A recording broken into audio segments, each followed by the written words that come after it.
If this isn't the low point of Bruce Weber's tenure as Kansas State men's basketball coach, it's hard to identify what is. The Wildcats suffered an embarrassing 81-68 loss to Fort Hays State on Tuesday at Bramlage Coliseum. It's difficult to put into words just how humiliating of a defeat that was for K-State.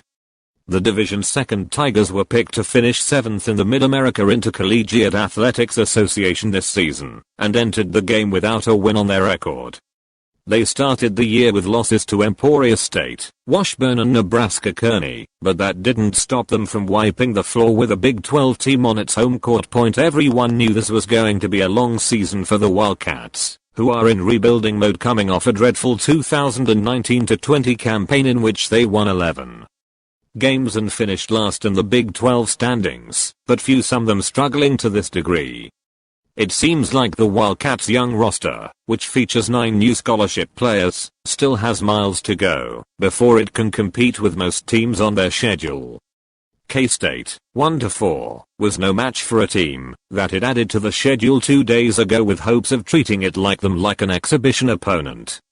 Weber intended to win comfortably and give some seldom used players an opportunity to get on the court. Instead, he had no choice but to play starters as much as possible against Fort Hays, 1-3, while they played catch up the entire way. And Fort Hays didn't even have its head coach on the bench for this game. Number 2 assistant Todd Johnston coached this game, enthusiastically clapping and pumping his fists from the sideline after every big play.